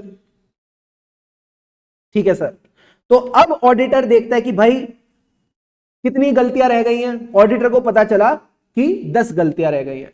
उस 10 गलती में से भी ऑडिटर की डिटेक्शन रिस्क हमारे एग्जांपल में कितनी आई? उस 10 गलती में से भी ऑडिटर 2 गलतियां नहीं पकड़ पाया। तो जो 10 गलती में से ऑडिटर 2 गलतियां नहीं पकड़ पाया, उसको हम बोलते हैं डिटेक्शन रिस्क। तो ओवरऑल ऑडिट रिस्क कितनी हो गई?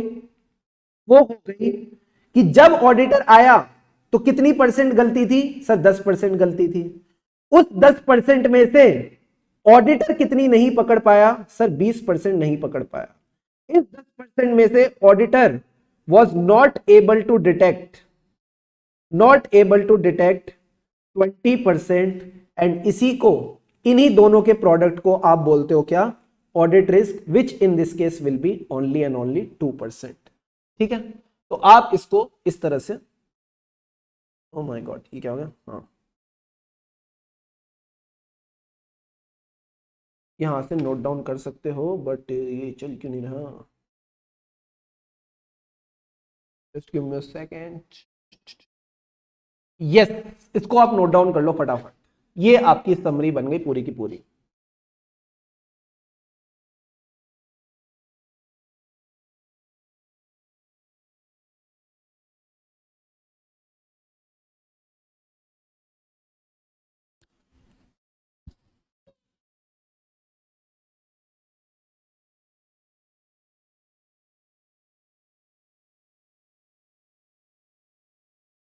अरे नहीं यार, ये कैलकुलेशंस आपको एग्जाम में दिखाने के लिए नहीं है, ये आपको समझाने के लिए बस मैंने बताई है। डन बॉस, सबने लिख लिया, बहुत बढ़िया। अब आ जाओ इधर। So this is all about it, this is all about the understanding, सिर्फ आपकी बेस बनाने के लिए, ताकि ये चीजें आपको जब मैं हर बार दिखाऊं, आपको हर बार समझ आ जाए कि हाँ सर ये कहना चाहते हैं। तो यही पॉइंट मेरे को समझाना था आपको, and I hope this point is clear to you now. दूसरा पॉइंट क्या था सर? दूसरा पॉइंट ये था, आई होप ऑडिट रिस्क का मतलब क्लियर है। अब आता है सर कॉन्सेप्ट कंक्लूजन और ओपिनियन का। अब ऑडिट इंटरेस्टिंग लग रहा है, लगेगा और ज्यादा लगेगा भी तुमको और थोड़ा थोड़ा और मैं बताता हूं क्या है सर पॉइंट। अभी तक मैंने आपको ऑडिट का तो प्रोसेस ही नहीं बताया कि ऑडिट का प्रोसेस है क्या। ऑडिट का प्रोसेस है क्या? ठीक है, अब आओ ऑडिट के प्रोसेस के बारे में डिस्कशन कर लेते हैं। आओ सर ऑडिट के प्रोसेस की डिस्कशन करते हैं। तो सबसे पहले क्या होता है? सबसे पहले you accept the audit engagement. आप ऑडिट एंगेजमेंट को एक्सेप्ट करने के प्रोसीजर करते हो। यानी सबसे पहले आप चेक करते हो ये क्लाइंट ठीक है कि नहीं, इसको एक्सेप्ट करना चाहिए कि नहीं। कहीं कल को ये क्लाइंट फ्रॉड वॉर्ड करता होगा तो फिर तो हम इसको एक्सेप्ट ही नहीं करेंगे। तो आप क्लाइंट की इंटीग्रिटी चेक्स वगैरह, बैकग्राउंड चेक्स वगैरह करते हो। जब आपको लगा कि हाँ क्लाइंट ठीक है, हम इसको एक्सेप्ट कर सकते हैं, तो फिर आप देखते हो कि आपकी फर्म के पास रिसोर्सेज हैं इसको एक्सेप्ट करने के लिए। ये सारी की सारी बातें हम एक स्टैंडर्ड ऑन ऑडिटिंग में पढ़ेंगे, वहां पे भी हम इसको अच्छे से याद करेंगे, टेंशन लेने की जरूरत नहीं है। अभी आप बस इतना समझो कि क्लाइंट को हम सीधा एक्सेप्ट नहीं करते, कुछ चेक्स लगा के हम एक्सेप्ट करते हैं। जब हमने वो चेक्स लगा लिया, हमको ठीक लगा, then we will enter into an agreement. हम फिर क्लाइंट के साथ एक एग्रीमेंट करते हैं जिसमें लिखा होता है कि ऑडिटर को क्या क्या रिपोर्ट इशू करनी है, क्लाइंट की क्या रिस्पॉन्सिबिलिटी रहेगी, ऑडिटर की क्या रिस्पॉन्सिबिलिटी रहेगी, सारी की सारी बातें इस एग्रीमेंट में हम रिकॉर्ड करके चलते हैं, ताकि कल को क्लाइंट मुकर ना जाए, कल को क्लाइंट स्टेप बैक ना कर ले ये बोल के कि मैंने तो ऐसा कहा ही नहीं था कि मैं आपको ऑडिट एविडेंस दूंगा। तो उससे एग्रीमेंट में लिखवा लेते कि भाई साहब जो जो हमको चाहिए होगा वो आप हमको देके चलोगे। ठीक है सर। जब ऑडिट एंगेजमेंट आपने एक्सेप्ट कर ली तब आप क्या करोगे sir? Then you will plan your audit. Sir audit को प्लान करना यानी ऑडिट प्रोसीजर्स को प्लान करना। ऑडिट का मतलब क्या है? Audit procedures. And audit procedures क्या है? Collecting the audit evidence. Documents collect करने हैं, इनवॉइसेस कलेक्ट करने हैं, बैंक कंफर्मेशन लेनी है, मैनेजमेंट से इंक्वायरी करनी है। तो जब भी आप ऑडिट को प्लान करोगे इसका क्या मतलब है? Basically you are planning the nature, timing and extent of audit procedure. आपने ऑडिट में क्या क्या प्रोसीजर्स करने हैं। ये तो बड़ी बेसिक बात है। हाँ बेसिक बात है। जब आपने प्लान कर लिया अब आप क्या करोगे? Sir now we will execute. यही तो होता है। Then you will execute. Execute का क्या मतलब है? परफॉर्म। सर क्या परफॉर्म करें? भरतनाट्यम नहीं, परफॉर्म योर ऑडिट प्रोसीजर। जो ऑडिट प्रोसीजर आपने प्लान करे हैं इन्हीं ऑडिट प्रोसीजर्स को आप परफॉर्म करोगे। सर ऑडिट प्रोसीजर्स को परफॉर्म करेंगे यानी आप इंफॉर्मेशन कलेक्ट करोगे। अब आप ऑडिट एविडेंस इकट्ठा करोगे। तो जब आपने ऑडिट प्रोसीजर्स परफॉर्म करे तो क्या मिला? क्या मिला जल्दी से बताओ। आप बताओ चलो चैट बॉक्स में। मैं आपको इतना बताऊंगा तो फिर तो आदत ही पड़ जाएगी तुमको मेरी बातें सुनने की। आप बताओ। आपने सबसे पहले ऑडिट एक्सेप्ट किया, फिर आपने प्लानिंग करी, फिर ऑडिट प्रोसीजर करे। जो ऑडिट प्रोसीजर थे उसका क्या मतलब है? Collecting the audit evidence. तो आपने क्या मिला क्या? आखिरी में क्या मिला हुआ? जल्दी से बताओ। सोचो सोचो सोचो। What did you get by performing the audit procedure? बोलो रे बोलो प्यारे बच्चों, क्या मिला? Very very good. Audit evidence मिला। ऑडिट एविडेंस मिला और क्या मिलेगा? आपको ऑडिट एविडेंस मिल गया। आपने ऑडिट प्रोसीजर क्यों करे थे? सबूत इकट्ठा करने के लिए कि जो फाइनेंशियल स्टेटमेंट में बातें लिखी हैं वो सही लिखी हैं। तो इसके लिए अब आपने ऑडिट एविडेंस इकट्ठा किया। अब ये ऑडिट एविडेंस को आप चेक करते हो कि क्या ये sufficient and appropriate audit evidence है या नहीं। Then you check, then you conclude whether it is a sufficient and appropriate audit evidence। अगर sufficient and appropriate audit evidence है तो क्या मिल गई? सर जन्नत मिल गई। जन्नत का मतलब है रीजनेबल अश्योरेंस। और अगर अब आपको रीजनेबल अश्योरेंस मिल गई है तो क्या करोगे? सर हम अपना ओपिनियन एक्सप्रेस कर देंगे रिपोर्ट देके। अगर आपको सफिशिएंट एंड एप्रोप्रिएट एविडेंस मिल गया यानी आपको रीजनेबल अश्योरेंस मिल गई तो मेरे दोस्त क्यों बैठे हो खाली? बजाओ ताली और अपना ओपिनियन अब आप एक्सप्रेस कर दो रिपोर्ट देके। क्या आपको पूरा का पूरा ऑडिट का प्रोसेस समझ आया? यही पॉइंट तो हमने उइया कासा में डिस्कस किया था ऐसे 200 में, जब मैंने आपको बोला था कि जैसी रीजनेबल एश्योरेंस मिल जाए चुप मत बैठना, आप अपना ओपिनियन दे देना। एंड जैसी ओपिनियन आपका रेडी हो जाए उसको रिपोर्ट जरूर कर देना as per the standard on auditing. तो यही आपका पूरा का पूरा ऑडिट प्रोसेस है। सबसे पहले आप ऑडिट एंगेजमेंट को एक्सेप्ट करते हो, फिर प्लान करते हो। प्लान का क्या मतलब है? Nature, timing and extent of audit procedure. क्या क्या आपने प्रोसीजर्स करने हैं, फिर आप उसको एग्जीक्यूट करते हो by performing the audit procedure. जब मैंने ऑडिट प्रोसीजर परफॉर्म करे मुझे क्या मिला? Audit evidence. तो चेक तो कर लो ये audit evidence sufficient and appropriate है, यानी इसकी क्वांटिटी। क्वांटिटी किस पे डिपेंडेंट है? बोलो ना। Risk of material misstatement. जितनी ज्यादा रिस्क ऑफ मटेरियल मिसस्टेटमेंट उतनी क्वांटिटी ऑफ एविडेंस इकट्ठी करनी पड़ेगी। उस और किस पे डिपेंडेंट है? क्वालिटी पे। जितनी अच्छी क्वालिटी उतनी कम क्वांटिटी। Got it? उसके अलावा आपने एप्रोप्रिएटनेस देखनी है, that is the quality. Appropriateness किस पे डिपेंडेंट है? क्वालिटी किस पे डिपेंडेंट है? R and R, relevance and reliability. Relevance and reliability के भी हमने एग्जांपल डिस्कस कर लिए। अगर आपको लगता है सफिशिएंट एंड एप्रोप्रिएट एविडेंस है यानी रीजनेबल अश्योरेंस मिल गई है तो मेरे दोस्त you are ready to express your opinion via return report. फटाफट पूरा का पूरा ऑडिट प्रोसेस लिखो। ये भी वन ऑफ द बेसिक्स है जो आपको ध्यान में रखना है। पूरे ऑडिट में आपको ये काम आएगा। कम on everyone, right it down quickly.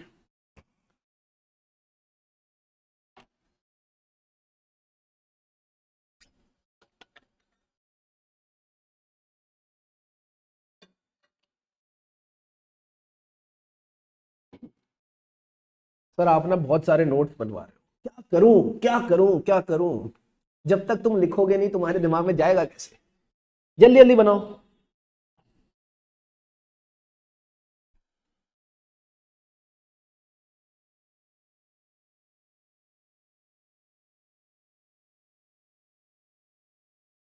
धूमताना तननननन, धूमताना तननननन, धूमताना ये लगे ना।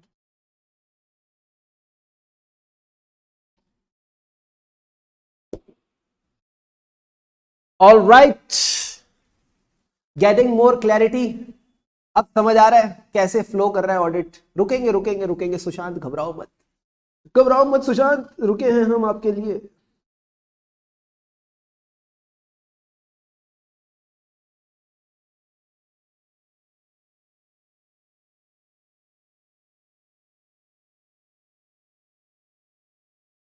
अरे डोंट स्वाइप अप।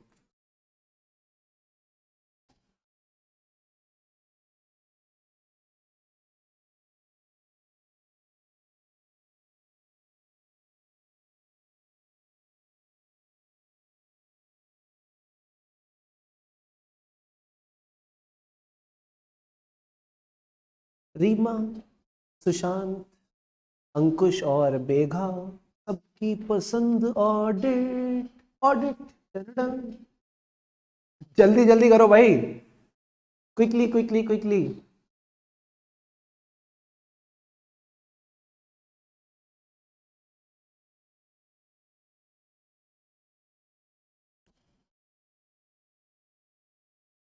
राजीव ने पूछा बड़ा अच्छा सवाल, चलो राजीव का सवाल लेते हैं। I hope everyone is done with it. बनाओ तब तक मैं राजीव का सवाल लेता हूँ। राजीव का सवाल, India wants to know sir, एक बात बताओ, एग्जाम डे के लिए नोट्स कैसे बनाए? पता है आपको एग्जाम डे के लिए नोट्स बनाने की जरूरत ही नहीं है। ये जो आपको किताब मिलने वाली है ये आपके एग्जाम डे के नोट्स ही हैं।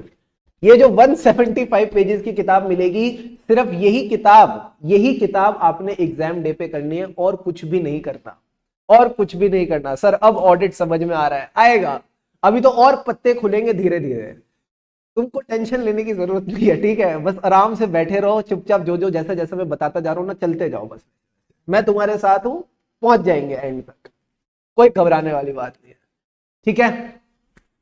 ये सब चीजें मैं आपसे इसलिए बनवा रहा हूं, ये सब चीजें मैं आपसे इसलिए करवा रहा हूं ताकि आप मेरे कंफर्ट लेवल पे आ जाओ। जिस कंफर्ट लेवल पे मैं यहां बैठा हुआ हूं ना, उसी कंफर्ट लेवल पे एक लेवल पे आप आ जाओ, ताकि ये जो 175 पेज के नोट्स हैं लास्ट डे पे आपके लिए एकदम शानदार बन जाए, आप भी इनको एकदम क्विकली क्विकली बढ़िया तरीके से रिवाइज कर पाओ लास्ट के 1.5 डेज में, ठीक है? All right, right sir. अब आ जाओ दोस्तों, यहां I think sufficient and appropriate audit evidence की कहानी आपको पूरी समझ आ गई है एक लेवल पे। एक इसके ऊपर एक टॉपिक है, चलो प्रोफेशनल जजमेंट को भी कर लेते हैं, फिर प्रोफेशनल स्केप्टिसिज्म के जो आखिरी के कुछ पॉइंट्स बचे उनको अभी कर देंगे थोड़ी देर में। अब आता है सर नेक्स्ट टॉपिक जिसको हम बोलते हैं प्रोफेशनल जजमेंट। इस टॉपिक को मैं इसलिए उठा रहा हूं क्योंकि जो मैंने अभी आपको पूरा ऑडिट का प्रोसेस बताया ना, प्रोसेस के हर स्टेप पे प्रोफेशनल जजमेंट लगती है। प्रोफेशनल जजमेंट क्या है? Basically applying your knowledge in decision making.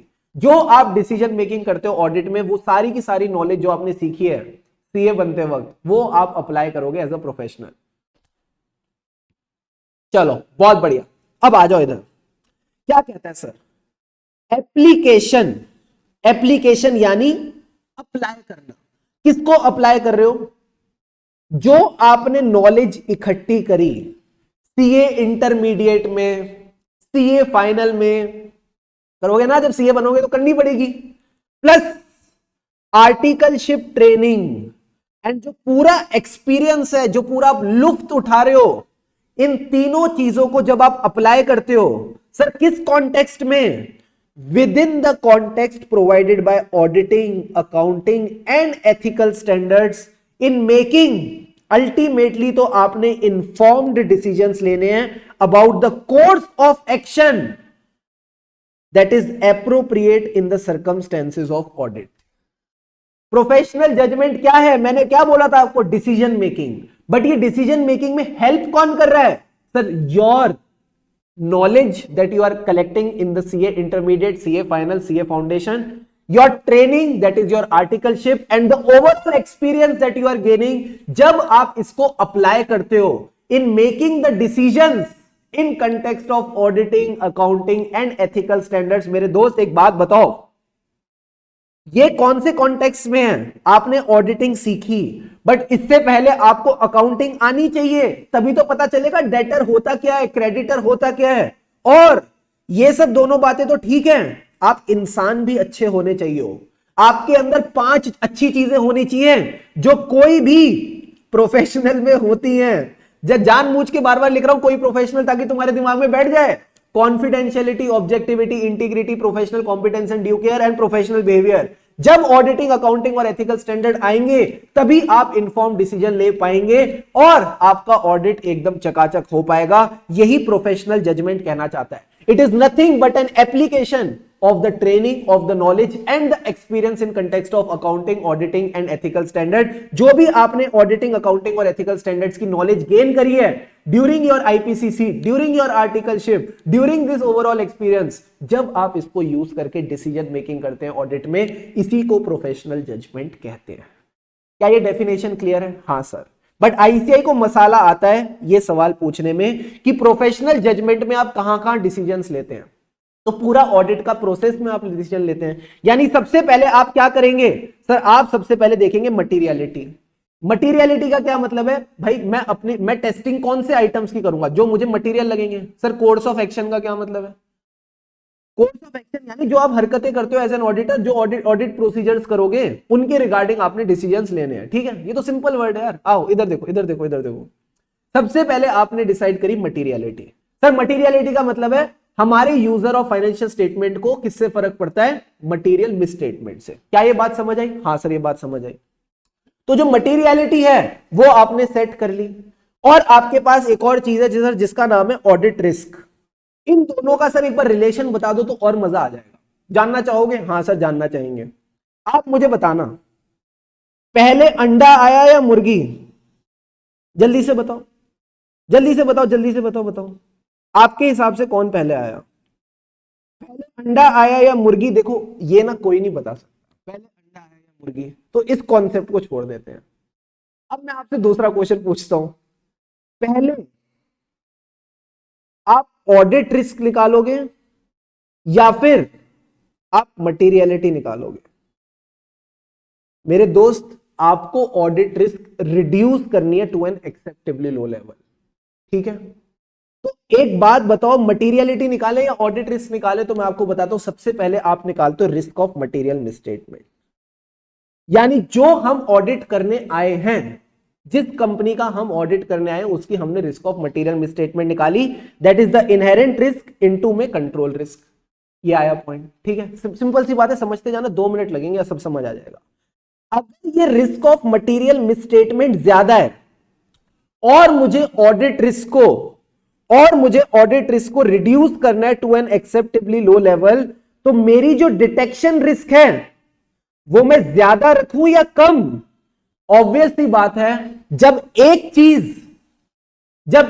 चीज ज्यादा है तो दूसरी चीज कम होगी। क्या ये बात समझ आई?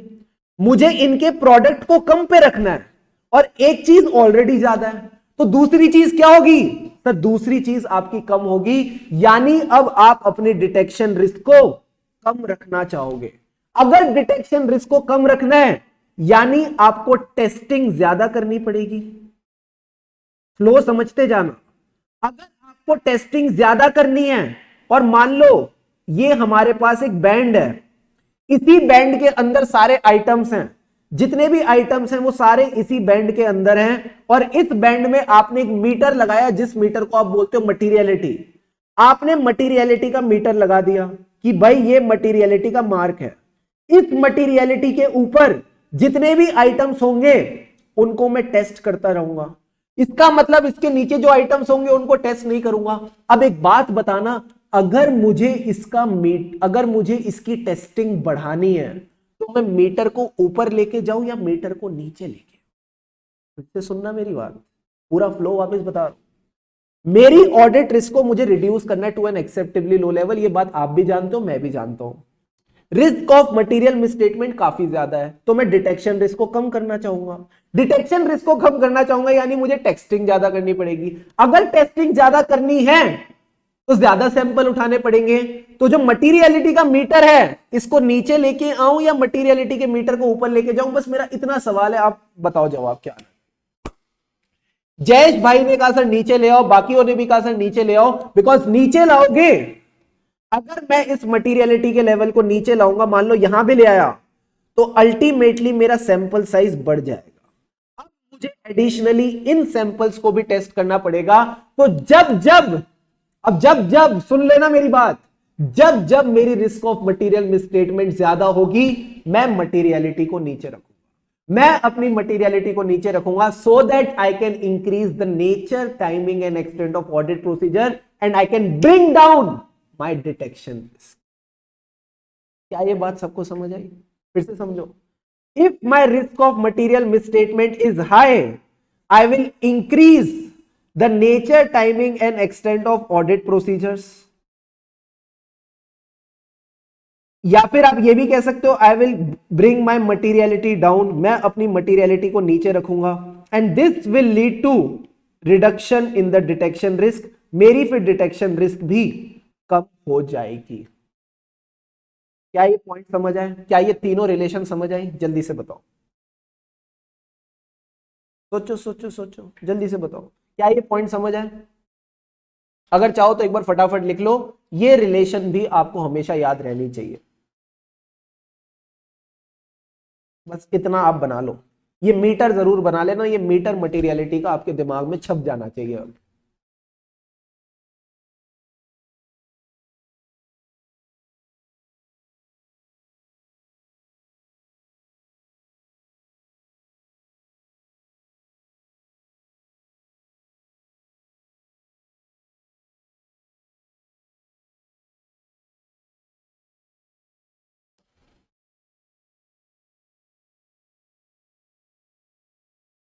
बस सुशांत, पीजे वाले टॉपिक के बाद I will give you the break.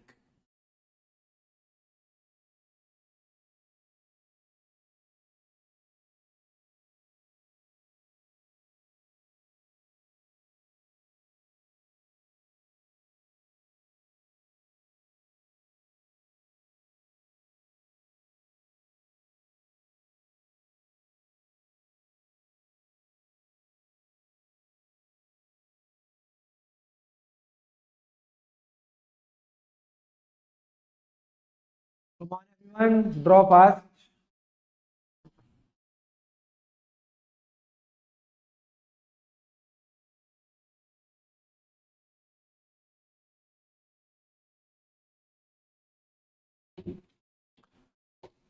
दृष्टि देखो, पहले बताना दृष्टि, कल आप क्लास में आए थे? Did you attend the yesterday's class?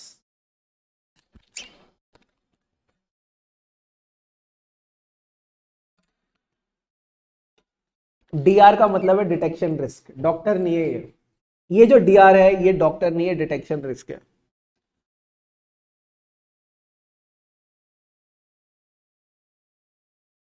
Yes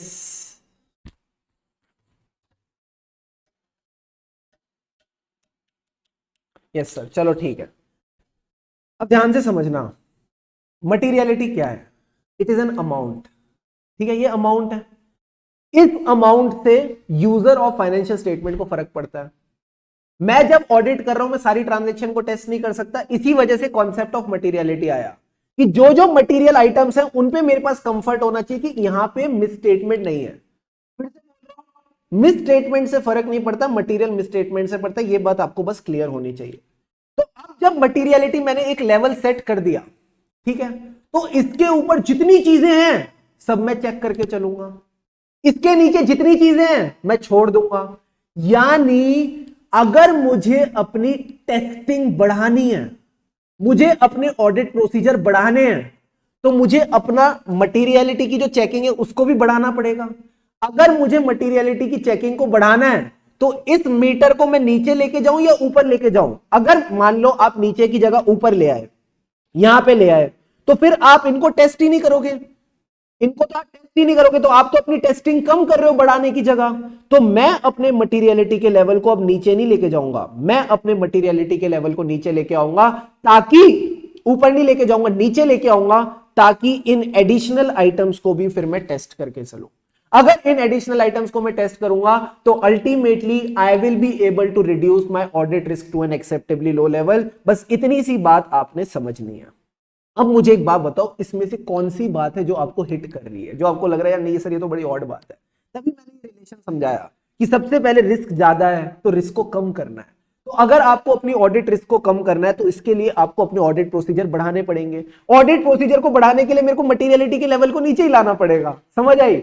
और जब मैं मटीरियलिटी का लेवल नीचे लाऊंगा तो कहीं ना कहीं मेरी डिटेक्शन रिस्क कम हो जाएगी। अब रिस्क ऑफ मटेरियल मिसस्टेटमेंट ज्यादा है, डिटेक्शन रिस्क कम है, तो जब ये दोनों मल्टीप्लाई होंगे तो ऑडिट रिस्क भी अपने आप कम हो जाएगी। यही तो मैं चाहता हूं, to reduce the audit risk to an acceptably low level. Zero तो कर ही नहीं सकते इनहेरेंट लिमिटेशंस ऑफ ऑडिटिंग की वजह से। ठीक है, तो बस इतनी सी बात आपने समझनी है। लास्ट के 3-4 पॉइंट है, फटाफट इनको डिस्कस करते हैं।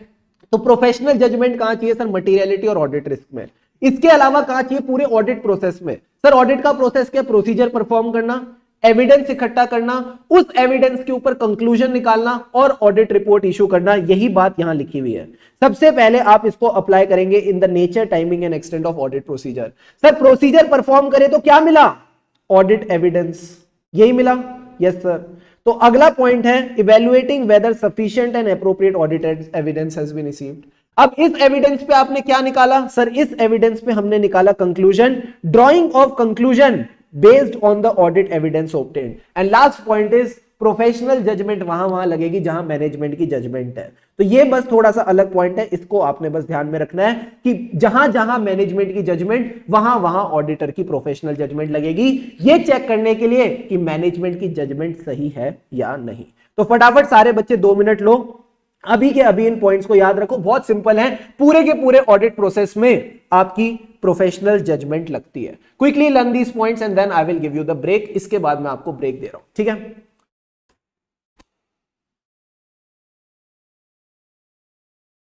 मैडम जी, चेतना जी, ऑडिट इन्वेस्टिगेशन नहीं कर रहा, ऑडिट अपनी टेस्टिंग ही कर रहा है। और ऑडिटर जितना चाहे उतना एविडेंस इकट्ठा कर सकता है। कभी आप भंडारे में गए हो? नहीं गए हो तो मैं बता सकता हूं, भंडारे की ब्यूटी ये होती है कि आप जितना ज्यादा चाहो उतना प्रसाद खा सकते हो। चलो मैं आपको थोड़ा एलीट एग्जांपल देता हूं।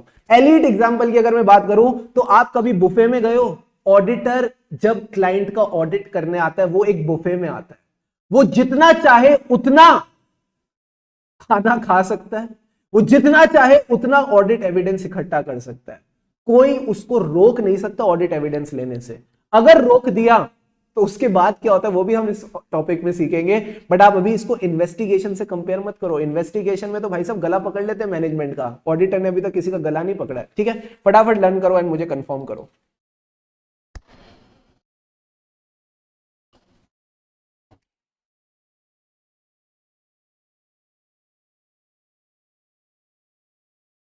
ये एरोज जरूर बना लेना, it will help you in remembering कि पूरा का पूरा ऑडिट प्रोसेस ही है ये, इसमें कोई और हमने डिफरेंट पॉइंट याद नहीं करा।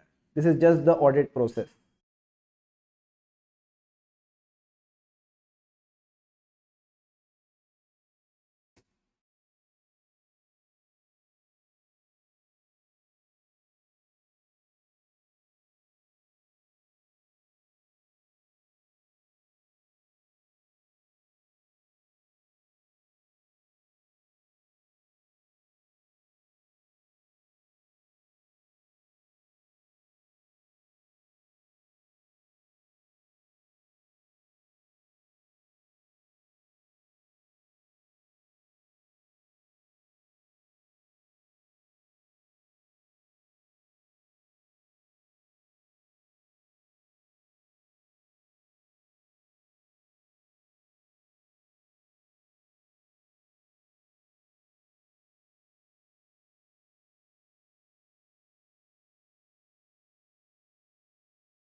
कम ऑन एवरीवन, क्या बात है, क्या बात है, क्या बात है, क्या बात है, क्या बात है।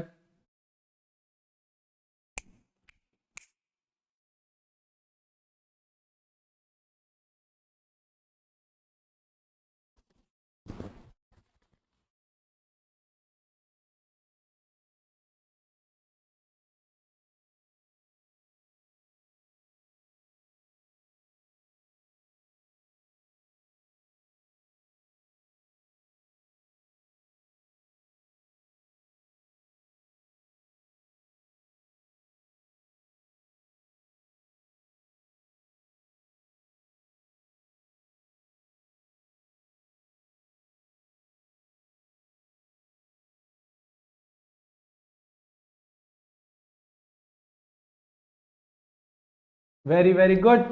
चलो दोस्तों, that's all about it. I hope these points are clear to all of you. Now it's the time for break. सब डिजर्व करते हैं, देखो इतनी देर से हम इतनी क्वालिटी पढ़ाई कर रहे हैं, एक मिनट भी टाइम पास नहीं किया, ठीक है। तो फटाफट जाओ ब्रेक पे, 15 मिनट का ब्रेक है। 15 मिनट के ब्रेक के बाद हम आपको मिलेंगे।